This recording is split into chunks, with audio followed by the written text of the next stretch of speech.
In this video, I will be talking about Wicked for Good and how its success will impact Hollywood and lead to potential sequels. First, let's start at the beginning and talk about the history of the franchise. Frank L. Baum wrote The Wonderful Wizard of Oz in 1900.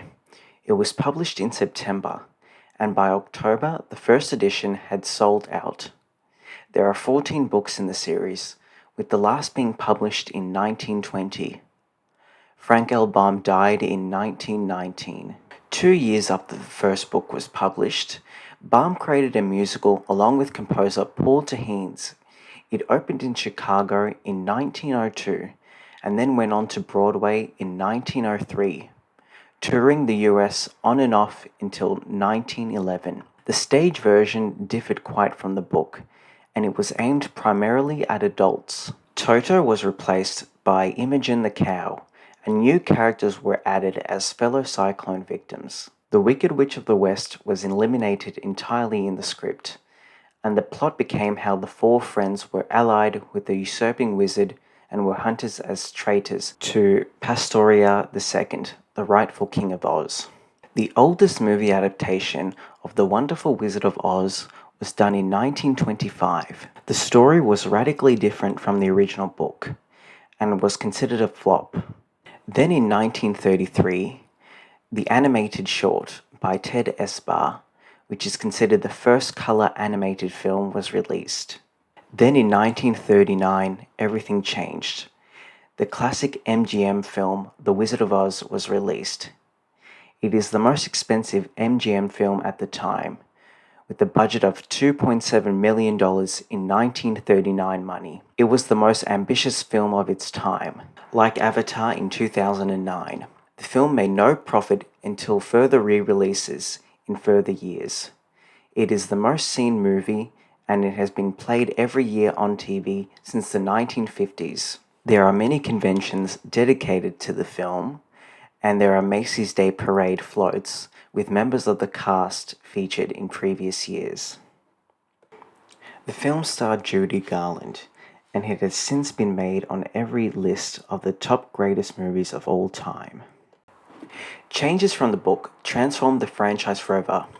The "everything was a dream" part of the movie makes the Oz world redundant and further cemented any sequels being made by MGM. Also, the Wicked Witch of the West was not green in the book.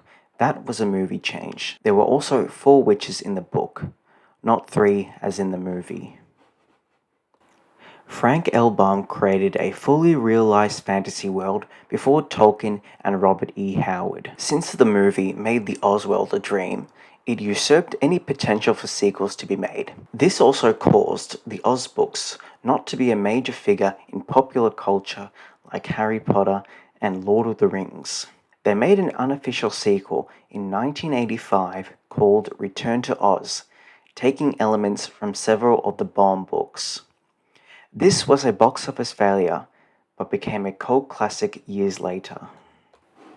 Wicked is not an official adaptation of the books.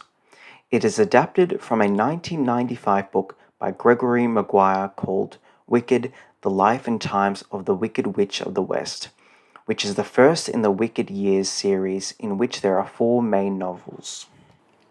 Then in 2003, a stage musical production based on this book became a critical success, which leads to the film adaptation Wicked Part 1 and Wicked for Good, released back-to-back in 2024 and 2025.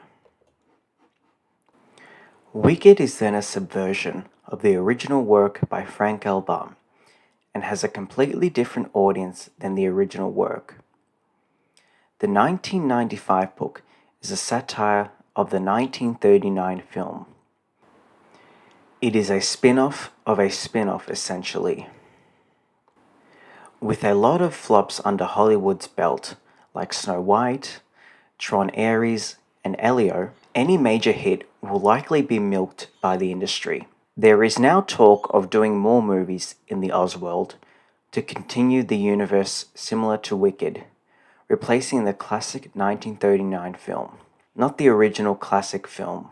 Similar to how Disney is replacing the Star Wars brand with the sequel trilogy from the original trilogy. They will put Frank L. Baum's name on any Wicked sequel, even though it is vastly different from the original work. For me, I enjoyed the Wicked movies. I know to separate it from the original work and the 1939 film, but at the end of the day, it is only fan fiction by someone taking characters by a different author and creating their own stories.